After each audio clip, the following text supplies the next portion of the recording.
Abrir sua Bíblia nesta noite. O Evangelho de Jesus Cristo, quem escreveu Lucas, capítulo 18. Capítulo 18, a partir do versículo 9.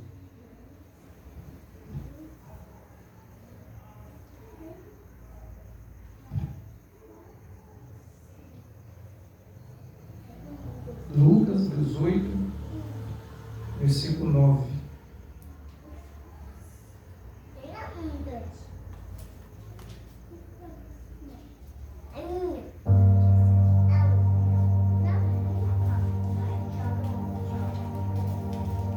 Assim diz a palavra do Senhor.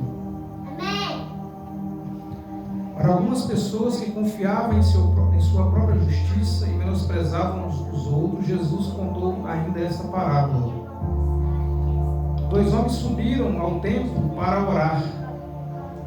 E um era fariseu e o outro publicano. O fariseu, em pé, orava em seu íntimo: Deus, eu te agradeço, porque não sou como os outros homens, roubadores, corruptos, adúlteros, nem mesmo como este cobrador de impostos. Jejuo 2 vezes por semana e dou o dízimo de tudo quanto ganho. Entretanto, o publicano ficou à distância, ele sequer ousava olhar para o céu, mas batendo no peito confessava: ó Deus, sê benevolente ou tenha misericórdia para comigo, pois sou pecador. Eu vos asseguro que este homem, e não o outro, foi para sua casa justificado diante de Deus. Porquanto todo aquele que se vangloriar será desprezado, mas o que se humilhar será exaltado. Jesus abençoou os pequeninos. Até aqui. Soberano Deus e eterno Pai, nós te louvamos e te agradecemos, Pai, pela tua graça e pela tua misericórdia. Fala conosco, aplica a tua vontade, o teu querer, revela-se o teu coração para nós. Te agradecemos, pedimos que o Senhor possa estar recebendo, Pai, a nossa adoração, em nome de Jesus. Amém.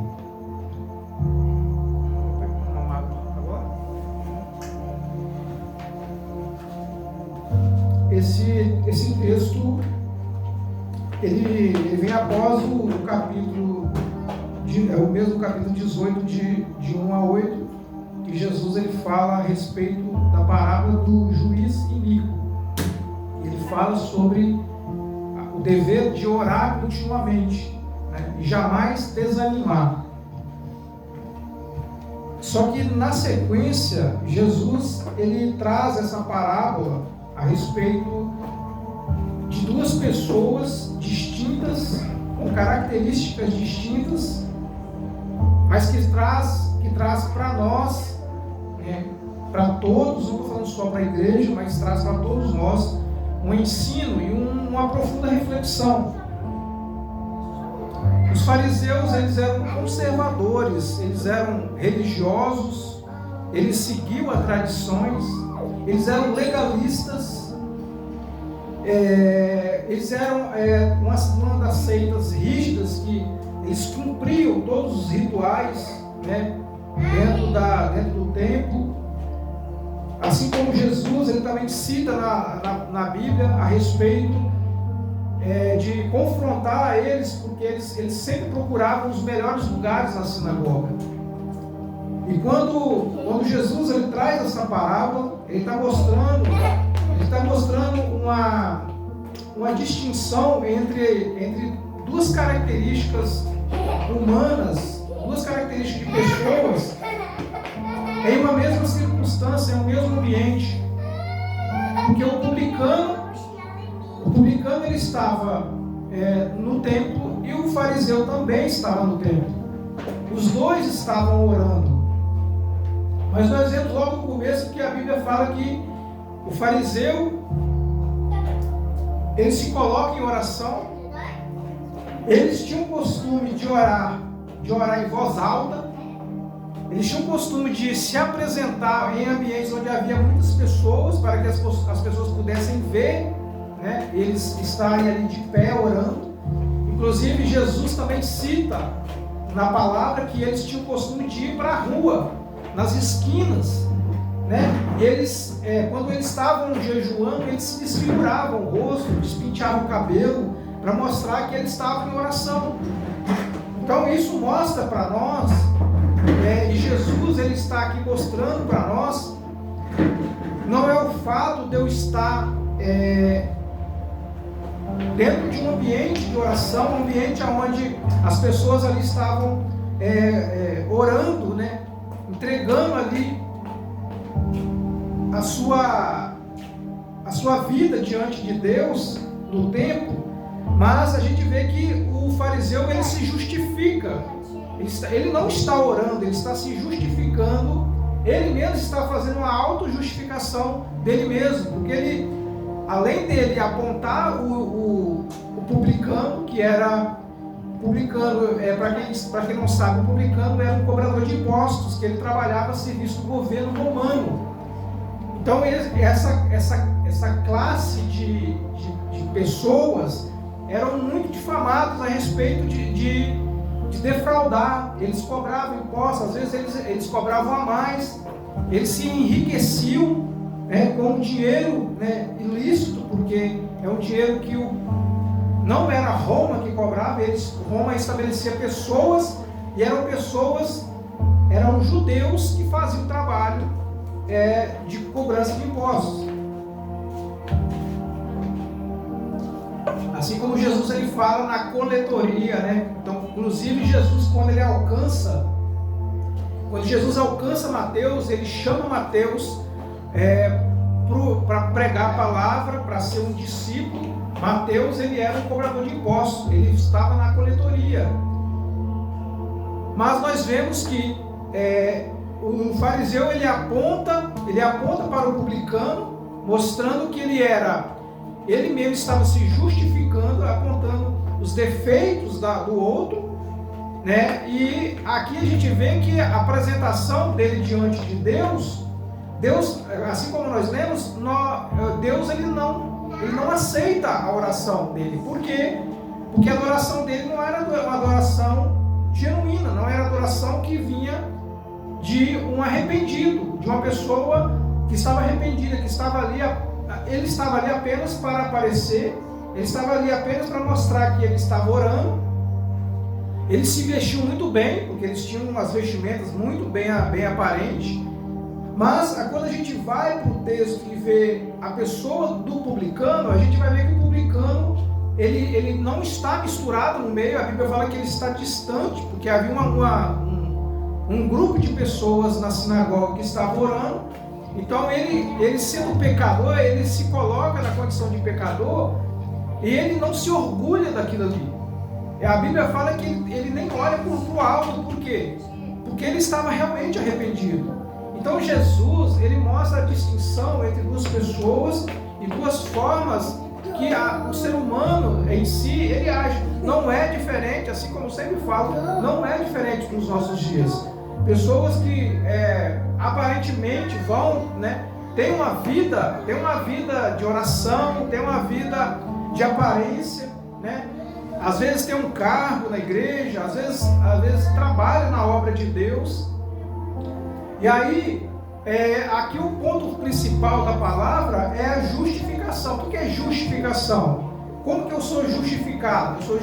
Eu fui justificado quando Jesus ele morre na cruz do Calvário e ele nos dá liberdade, ele nos liberta de uma condenação. Ou seja, nós somos a justificação, ela representa uma absolvição, ou seja, como se nós fôssemos absolvidos de um crime, né? No caso aqui, a palavra de Deus relata a respeito do pecado. Então, e no finalzinho do texto ele fala: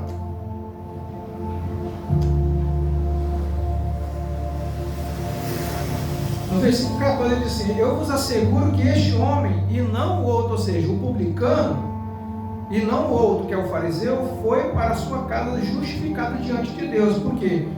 Porque o publicano, no seu estado miserável, ele ficou longe, ele não se sentia digno de estar ali, ele clamava por misericórdia. Então, assim, isso mostra que um homem arrependido, ele não procura o erro dos outros, mas ele olha para dentro de si e reconhece que não é digno, ou seja, ele é um miserável. Então, quando o homem ele se coloca numa posição de miserável, de aquele que não merecia estar ali, né? Porque a misericórdia de Deus alcança, né, aqueles que têm um coração contrito, quebrantado.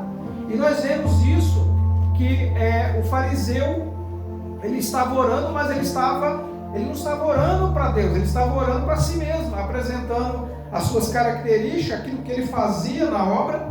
Ele entregava o dízimo de tudo, né? Ele jejuava, né? E isso não era apenas uma prática para que ele se aproximasse de Deus, porque isso não é diferente nos nossos dias de hoje, porque a gente vê pessoas que têm uma vida de jejum, uma vida de oração, mas não é para agradar a Deus, não é para se aproximar de Deus, é para ganhar performance. Então, os fariseus, da mesma forma que muitos hoje fazem essas coisas, como eu gosto de falar que é uma religiosidade, eu vou jejuar porque eu quero ganhar performance, eu vou dar o dízimo porque eu vou ganhar pontos com Deus. Inclusive isso é muito ensinado em muitas, falo que eu já estive presente e posso testificar que muitos colocam o dízimo como um quesito para a salvação. Porque eu já vi até pessoas falar, dar uma palavra dura a respeito daqueles que não entregam o dízimo na casa do Senhor, que ele está em pecado. E isso não é uma verdade bíblica, isso não é uma verdade, porque o dízimo ele não é um quesito para a salvação e ele não é um quesito para a justificação, porque a justificação é algo que Deus nos concedeu pela graça. O quesito da salvação é a graça e a misericórdia de Deus para cada um de nós. E nós temos que entender que não adianta eu achar que eu estou fazendo a obra, eu achar que eu estou entregando dízimo, eu achar que eu estou jejuando, que o Senhor ele vai me justificar, ele vai receber a minha adoração. Porque o Senhor, uma das primeiras formas de eu entender se Deus recebe ou não aquilo que eu estou entregando, basta a gente ir para o primeiro livro da Bíblia, que é o livro do Gênesis, que fala a respeito de Caim, né, e Abel. Então a Bíblia fala que quando o Caim ele leva os frutos da terra, que ele era agricultor, ele era lavrador, Abel ele oferece um cordeiro, né? Ele tira das primícias do rebanho e leva. Não é porque ele estava entregando um cordeiro e Caim estava entregando alimento que Deus não aceita a oferta dele. Mas a Bíblia, quando a Bíblia deixa claro no texto, quem conhece um pouquinho do português vai entender que Deus ele primeiro rejeita Caim. Aí a Bíblia fala que ele rejeitou Caim e a sua oferta. Então, ou seja, é isso que Deus está falando conosco. Porque muitas vezes eu estou entregando algo, eu estou apresentando algo para Deus, mas Deus não está recebendo, Ele está rejeitando. Por quê? Porque está alimentando o meu orgulho, está alimentando as minhas vontades, está alimentando os meus desejos. Então, já vi também pessoas falarem, eu vou fazer isso para que Deus tenha misericórdia, para que Deus possa me retribuir, né? Eu preciso fazer algo para que Deus me retribua a respeito daquilo que eu busco, a respeito da minha salvação. Então, eu preciso, porque a Bíblia fala que nós ganhamos o céu pela força. Por quê? Porque a santidade é uma busca, é constância. É constância. Então, se eu não tenho um processo de santificação, assim como o apóstolo Paulo diz que aqueles que estão de pé, cuide para não cair, nós temos que manter a nossa busca, a nossa santidade, para que nós tenhamos constância em Deus. Porque se eu não tenho constância, a tendência é que eu me esfrie e eu passe a desejar, assim como a nossa carne, ela é tendenciosa para o pecado, né? Deus, ele nos dá instruções, porque Jesus, ele sempre fala, filhos, vocês precisam ter constância.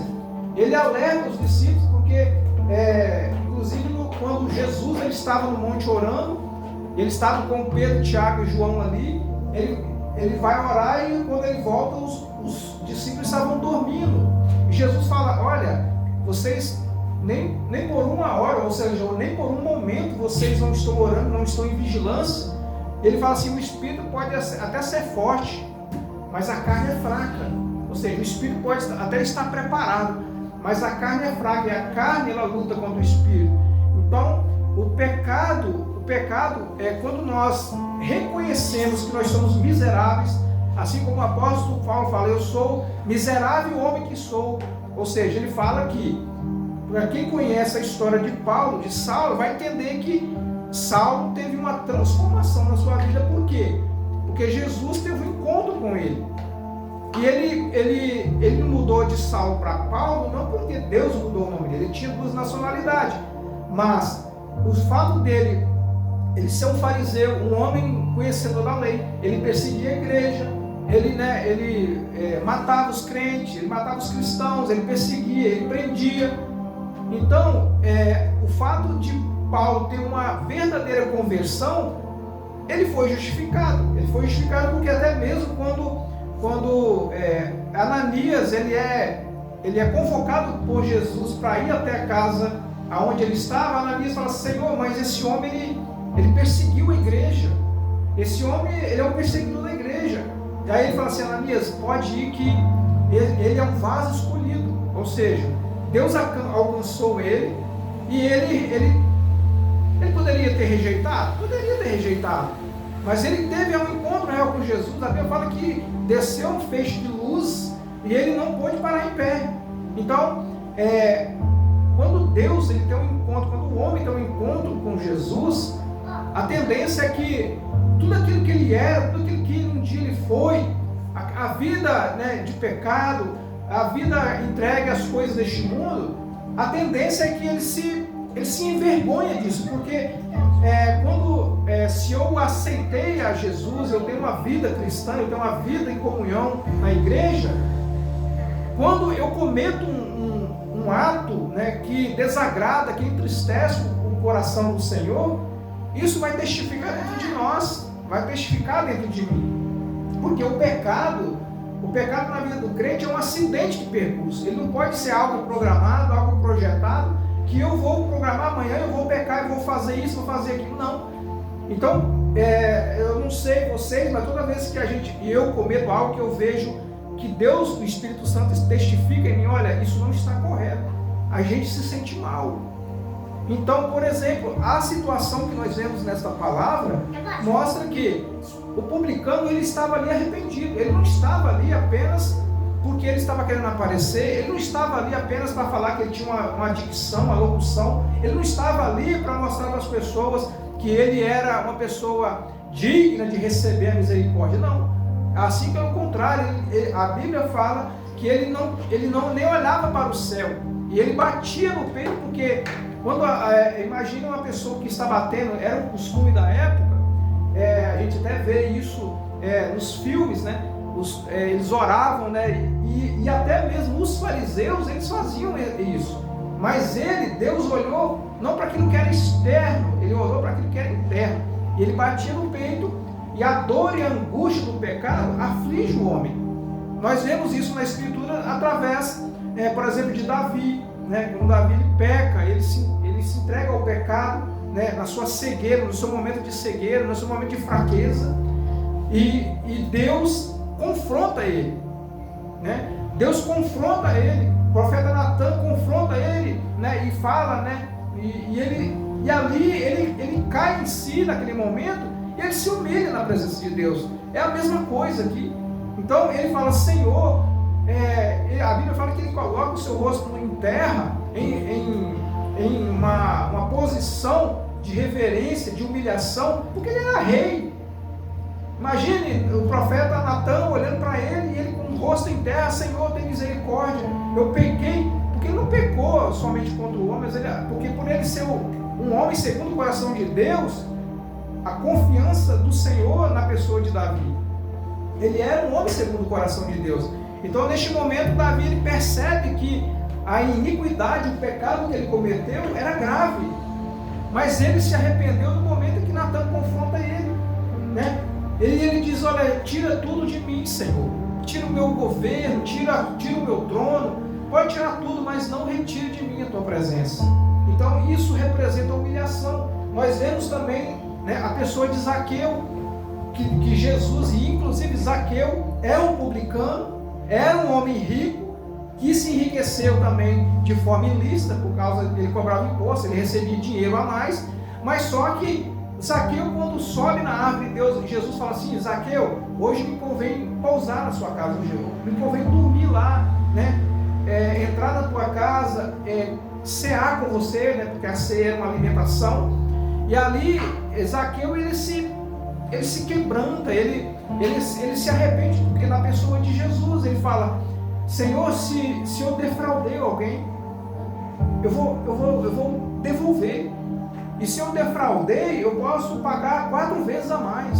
Então, isso é um verdadeiro arrependimento. Porque eu não posso confundir um arrependimento com uma coisa momentânea. Vou dar um exemplo. A pessoa está dentro de um avião. E aí, o piloto falou: olha, nós vamos entrar numa turbulência e corre o risco do avião cair. E a pessoa ficou muito medo de morrer. Ela fala: ai Deus, tem misericórdia. Mas a pessoa é pecador. Naquele momento, ele pede perdão a Deus. Mas ele pediu, não porque ele se arrependeu, ele pediu perdão porque ele estava numa situação difícil. Mas aí, quando o avião volta, né, para o seu estado normal e o piloto consegue colocar a aeronave, né, estabilizada, ele vai relaxar. Será que ele vai pedir perdão de novo com o avião no seu estado normal? Não, porque ele não se arrependeu. Nós vemos isso nos nossos dias. Pessoas que chegam na igreja, elas, né, participam do culto, né, vê a movimentação na igreja e de repente ela sente a vontade de se batizar. Ela vê pessoas se batizando e ela fala: isso é para mim pertencer à igreja, porque é um ensino errado.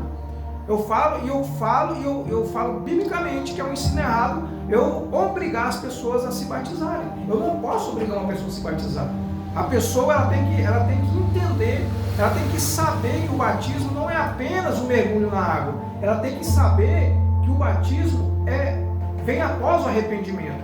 Eu não batizo para poder, eu não sou batizado apenas para pertencer ao grupo, né, à congregação. Eu batizo porque eu estou mostrando para o mundo que eu sou uma nova criatura.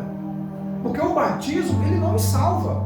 O que me salva é o arrependimento. Jesus disse: aquele que crê e for batizado será salvo. Ou seja, primeiro, só que quando Jesus fala que crê e for batizado, é como se Jesus estivesse falando da tradução: aquele que crê e se arrepender será salvo. Porque o batismo é depois do arrependimento. E a gente vê pessoas se batizando, pessoas que talvez, né, querem fazer parte, né, de um grupo na igreja. Não, eu preciso me batizar para me pertencer à igreja. Mas ele está equivocado, que muitas vezes, eu já vi muitas vezes pessoas batizarem com 3, 4 meses, se afastarem da igreja, voltar para o mundo. A pessoa não se arrependeu. Então, ou seja, uma pessoa dessa, ela precisa nascer de novo. Ela não se arrependeu, ela não nasceu de novo. E nós vemos que o fariseu, vivendo de aparência, ele não olha para dentro dele, ele olha ele não olha para dentro, mas olha para aquilo que é exterior do irmão que estava na sinagoga. Ou seja, ele olha para o publicano e o interessante é que ele coloca o nome de Deus. E isso é nos nossos dias, isso é normal. As pessoas usam o nome de Deus: Senhor, graças te dou, porque eu não sou igual fulano. Olha, fulano é ladrão, fulano é isso, fulano é aquilo. Então, isso é uma realidade dos nossos dias. Então, ele justificou, ele se auto-justificou olhando os defeitos do outro. Mas a Bíblia fala que ele não foi justificado por Deus, ou seja, ele não foi absolvido porque ele estava ali vivendo de aparência. Ele estava ali mostrando que ele estava dizimando, que ele estava jejuando, que ele estava fazendo a obra, que ele estava atendendo aquilo que ele foi levantado para fazer, como fariseu. Mas isso é muito perigoso. E isso a gente vê todos os dias. Você para pertencer à igreja, você tem que vir desse jeito. Para você pertencer à igreja, isso é farisaísmo, irmãos. Eu preciso falar, isso é farisaísmo. Se é para a pessoa pertencer à igreja, ela precisa estabelecer um padrão. Porque Jesus, eu sempre falo e sempre vou bater na tecla nesse ministério. Jesus, ele não aceita, ele não vai aceitar a pessoa do jeito que ela é. Ele vai aceitar a pessoa do jeito que ela está. Mas ela precisa mudar de vida. Isso é tão prático que basta olhar nas Escrituras.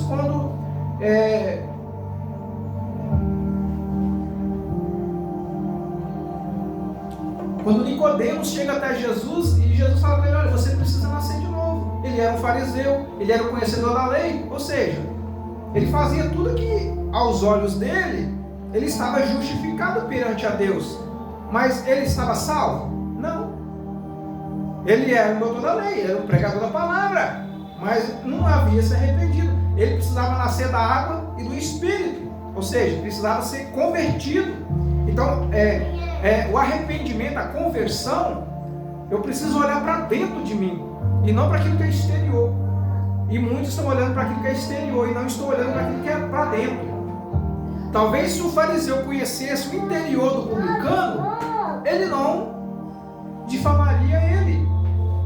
Porque o fariseu, quando ele orava, é como se tivesse um grupo grande de pessoas, e o fariseu ele orava assim, para que as pessoas pudessem olhar e ver ele. Então a gente vê características diferentes em pessoas distintas. E a gente vê que as piores características é no religioso. Vamos lá, vou falar algumas características do fariseu: orgulhoso e pretensioso. Ou seja, ele confiava na sua própria justiça, se considerava santo perante as suas obras. Ou seja, ele achava que ele estava ali, agradando a Deus pelos seus próprios méritos. Essa é uma característica. Eu fiz algumas anotações. Ou seja, ele era arrogante, ele se achava superior aos outros que estavam ali. Ele era um religioso, ou seja, jejuava, dizimava, apenas para cumprir regras. Ou seja, tem pessoas que vão entregar dízimo na igreja, está entregando porque o pastor falou que eu preciso entregar, então eu estou entregando. Você acha que Deus está recebendo? Não. Talvez você pode estar até usando o recurso, talvez o pastor está até aplicando o recurso na igreja, mas quando Deus olha para ele, para essa pessoa, ele não está sendo justificado porque ele está entregando dízimo. Ele nunca vai ser justificado porque está entregando dízimo. Agora, se ele falasse assim: olha, chegou uma pessoa com fome na minha casa e eu fui lá, não para me mostrar, mas eu me compadeci dessa pessoa, eu fui lá e comprei uma cesta básica para ela. Ele está sendo justificado? Está sendo justificado. Por quê? Ele não está entregando a cesta básica e fazendo uma selfie e postando no Facebook. Porque muitos fazem assim. A gente vê muito isso, as pessoas fazendo uma propaganda, um marketing. Olha, igreja tal, ou fulano de tal está fazendo isso. Está curando, está libertando. Aqui, eu estou entregando uma cesta básica. Isso está sendo justificado perante Deus? Não. Porque a pessoa ela não está fazendo para Deus. Ela está fazendo para ela, para mostrar para a sociedade, para se beneficiar perante o homem. Está querendo receber likes no Instagram, no Facebook, no YouTube. Está querendo fazer nome. Então, essa é uma das características. E ele também era autoconfiante, ele acreditava naquilo que ele fazia. Ou seja, eu estou aqui pregando a palavra de Deus, eu estou aqui fazendo a obra de Deus, eu não estou fazendo a obra de Deus para aparecer. Eu não quero que as pessoas me conheçam, eu quero que as pessoas conheçam Jesus. Eu sempre falo isso, eu até falei esse dia que eu estava no monte agora, essa semana, eu falei: olha, lá a gente ensina a palavra de Deus, eu não quero que as pessoas vão por causa de mim. Eu quero que as pessoas vão para a igreja porque elas querem ter uma intimidade com Deus.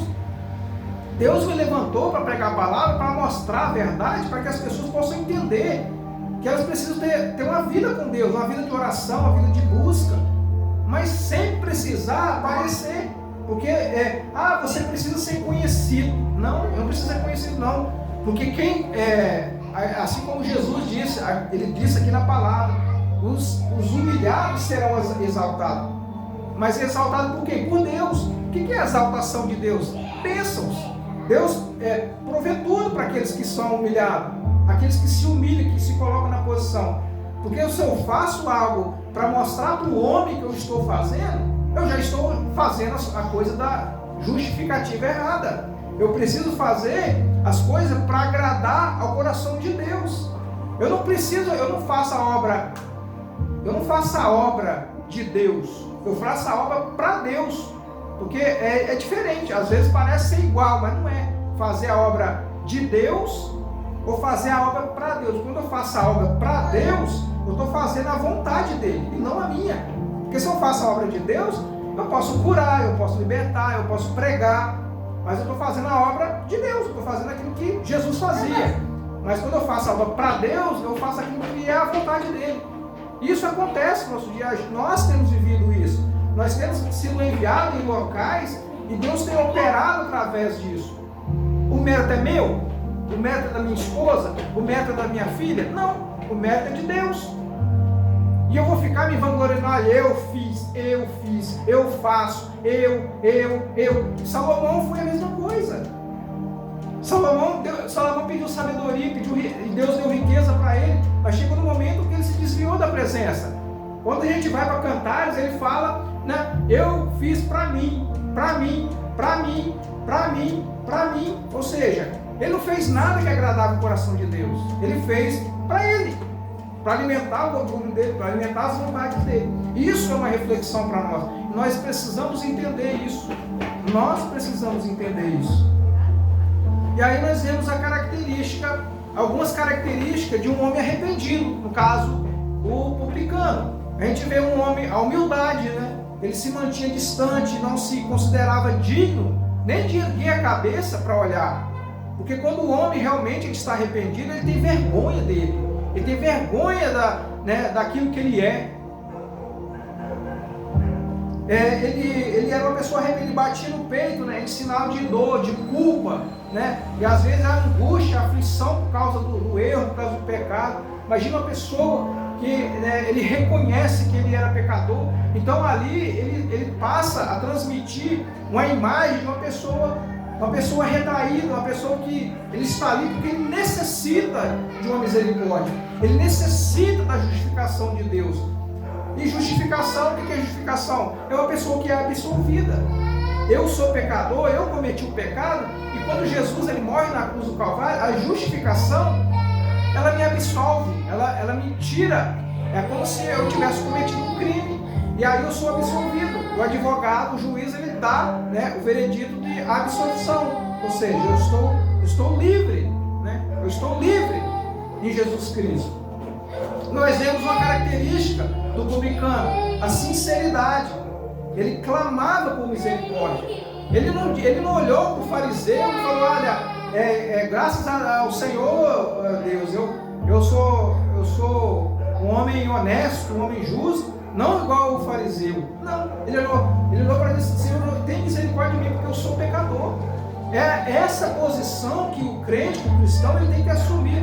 Porque quando eu vejo muitas pessoas que na oração, elas, ao invés de ela orar pedindo perdão pelos pecados, porque todos são pecadores, as pessoas começam a se justificar. Por que, Senhor, o que está acontecendo isso comigo? Eu faço a sua obra, eu faço isso, eu faço aquilo, mas será que ele está sendo justificado perante o Senhor? Será que a minha oração, né, no momento de oração, eu me humilho diante do Senhor, eu assumo que eu sou pecador? Será que eu tenho humildade, sinceridade e arrependimento do meu pecado? Ou será que eu faço igual o fariseu, que bate no peito e fala, dá bem, Senhor, que eu não sou igual a fulano, eu não sou igual a ciclano? Não, eu tenho que reconhecer o meu erro, eu tenho que reconhecer o meu pecado. E Jesus, eu acho fantástico, Jesus, ele de uma forma simples, através de uma parábola, ele consegue confrontar de uma forma profunda a vida das pessoas. Porque aqui ele não está falando apenas para a igreja, ele não está falando apenas para o religioso, ele está falando também aquele pecador, que o publicano representava isso. E todas as vezes que os fariseus olhavam para Jesus, ele não desfazia das pessoas. E só que eu vejo hoje que a igreja, ela passou a ser um tribunal, ela passou a ser um tribunal de julgamento. Ao invés da igreja ela abraçar, trazer para perto, ela afasta. Porque as pessoas, elas colocam requisitos para a pessoa ser salva. Tipo assim, você vai para a igreja? Você só pode ir para a igreja se você tiver com o cabelo cortado. Você só pode ir para a igreja se você tiver de terno. Você só pode ir para a igreja se tiver de vestido longo. Isso não é requisito para a salvação. E aí as pessoas que estão no mundo, elas estão acostumadas com aquela vida. Essas pessoas precisam ser acolhidas. Jesus fala assim, vem como está. E aí Deus vai transformar, o Espírito Santo é quem vai mudar você. Não sou eu, o pastor, que vou mudar a vida delas. Elas vão ouvir a palavra, elas vão sendo confrontadas com a palavra, assim como eu tenho aprendido, que às vezes não precisa ter ministrar uma libertação de uma pessoa, eu apenas transmito a mensagem da palavra, e a pessoa que está recebendo essa mensagem, ela vai saber que ela precisa ser curada, ela vai saber que ela precisa de libertação. Porque às vezes, mas eu preciso fazer um culto de libertação. Não, você não precisa fazer um culto de libertação, prega a verdade. Porque as pessoas que estiverem aqui no culto, elas vão saber, olha, essa área da minha vida, eu preciso tratar dessa área da minha vida. Né? Eu tenho um problema na vida sexual, eu preciso tratar esse lado da minha vida. E a palavra de Deus é espada de dois gumes, ela divide alma e espírito junto em medula. E isso vai ser tratado na vida do crente, na vida tanto na vida do crente, quanto aqueles que ainda não tiveram experiência de salvação. Então, eu vejo que as pessoas estão, a igreja, ela está espantando as pessoas, porque você vai no culto, então você precisa, para você entrar no culto, você precisa chegar assim. Então, assim, as pessoas não vão vir nunca, porque elas estão acostumadas com aquilo que elas vivem. Mas eu não posso impedir uma pessoa, um pecador, de entrar na igreja e dele receber a mensagem, dele receber a verdade. E a verdade vai libertar ele. Não sou eu que vou libertar. É a verdade que liberta ele. É a verdade que vai curar e transformar a vida dele. E nós vemos isso todos os dias. E é triste a gente ver que as pessoas não são transformadas. As pessoas não mudam de vida. Por quê?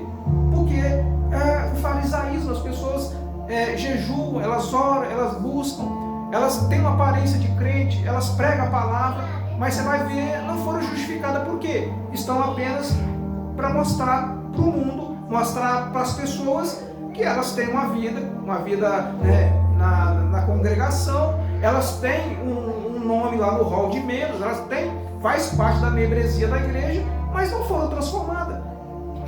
E a verdadeira transformação não está naquilo que é exterior. A transformação está naquilo que é interior.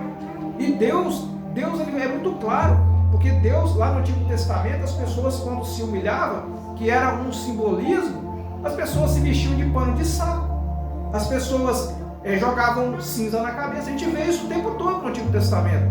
Só que no Novo Testamento mudou. A palavra de Deus hoje, ela confronta nós, ele fala assim, olha, vocês não precisam rasgar as suas vestes, mas vocês precisam rasgar o teu coração. Não vai ser eu rasgar minha roupa e falar que eu sou pecador que Deus vai me justificar, não. Eu preciso rasgar meu coração. Meu coração, ele tem que ser quebrantado na presença de Deus. Não somos justificados pelos nossos méritos, mas pela misericórdia de Deus. Eu não posso colocar as minhas obras como requisitos para a minha salvação, porque as obras é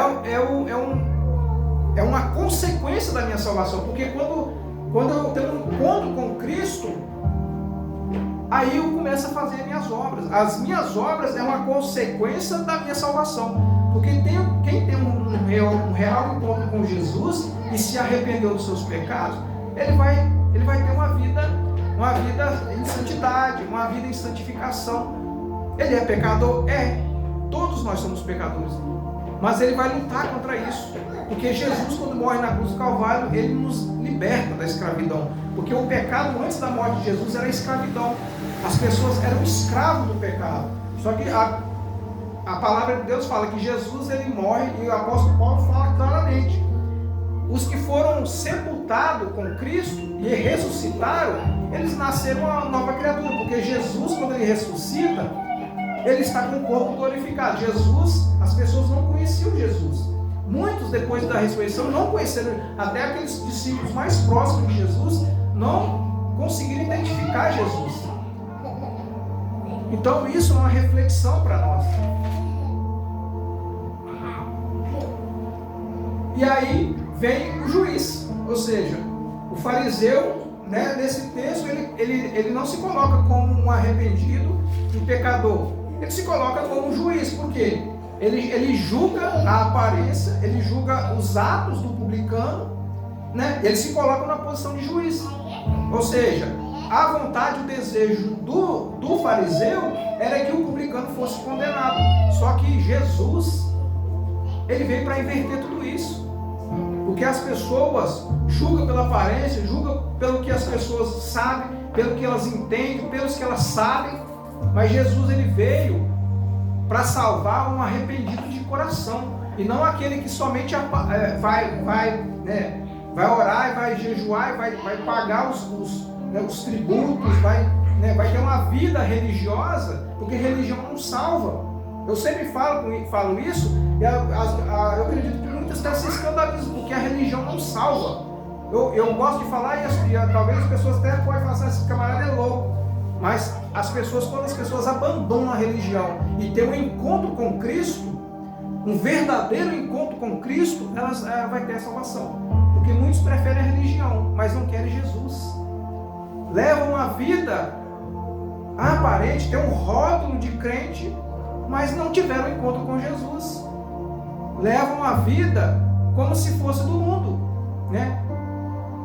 Vai fazer o culto, quer colocar coisas do mundo para dentro da igreja. Tem festa mundana aí, festas culturais, traz as festas culturais para dentro da igreja. As pessoas foram convertidas? Não. E a Bíblia fala: conhecereis a verdade vos libertará. Jesus é claro que a verdade ela tem a capacidade de libertar as pessoas, libertar da escravidão. E aí eu só quero mostrar alguns versículos referentes, né, a respeito da misericórdia de Deus, assim como em Romanos no capítulo 7, eu já estou acabando, irmãos. Romanos no capítulo 7, no versículo 24, apóstolo Paulo fala assim: miserável ser humano que sou, quem me libertará deste corpo da morte? Graças a Deus por Jesus Cristo nosso Senhor, de modo que eu mesmo com razão sirvo a lei de Deus, mas com a carne a lei do pecado. Ou seja, o apóstolo Paulo está falando assim: eu sou pecador. Se não for pela misericórdia do Senhor, eu não consigo. Aí, assim como eu falei, né, Zaqueu, no capítulo 19 de Lucas, no versículo 8, fala de Zaqueu. Segundo Samuel, no capítulo 12, fala de Davi, assim como eu já falei aqui, que ele se humilha ali e ele reconhece, né, que ele havia pecado contra o Senhor, e ele se joelha e ele se humilha na presença de Deus, mostrando que ele estava arrependido. Nós temos também, segundo Reis, no capítulo 19, que fala de Ezequias, que quando o Senaqueribe ele se coloca, né, diante ao vale, em frente a Jerusalém, e ele envia o servo lá para confrontar Ezequias, e aí, né, ele fala, né, que Deus não poderia salvar da mão do rei Senaqueribe da Síria, que eles eram, né, um exército poderoso. Só que aí a humilhação de Deus, a humilhação perante o Senhor, Ezequias ele vai para a adoração, ele vai se humilhar, ele vai se quebrantar na presença de Deus, e ali a palavra diz que Deus, né, ele foi justificado ali. Por quê? Porque Deus ouviu a oração dele. Não foi qualquer oração, foi uma oração sincera na presença de Deus. E todas as vezes que nós nós temos uma sinceridade interior, Deus ele recebe a oração. Porque não precisa eu ficar 1, 2 horas orando, repetindo a mesma coisa. Estou falando que eu vivi a experiência de fazer uma oração de 4 segundos e Deus ressuscitar um gato. Então assim, não precisa ficar 1 hora repetindo a mesma coisa. Eu vou ficar aqui 1 hora aqui porque Deus vai ouvir. Depende. Se a minha oração de 1 hora for uma oração sincera, Deus vai atender. Mas se a minha oração for uma oração de 5 segundos, de 10 segundos, e essa oração for uma oração de arrependimento, suplicando a misericórdia de Deus, Deus ele vai me justificar pela minha oração. Porque Deus não está olhando aquilo que é exterior, Ele olha aquilo que é interior. Ele olha as minhas intenções do meu coração. Mas depende daquilo que eu estou falando. Quando eu falo de intenção, não é fazer as coisas do meu jeito, né? Assim como eu já preguei aqui sobre a Arca da Aliança. O que vale é a intenção do coração. Não. Se for dependendo daquilo que Deus estabeleceu para mim e para você, não vale a intenção do meu coração. Tem que estar de acordo com a vontade dele. Se eu não estiver de acordo com a vontade de Deus, a minha oração não vai ser justificada diante do Senhor. Eu preciso estar no centro da vontade de Deus. Eu preciso agradar o coração de Deus. Que essa mensagem fica para nós, para a igreja.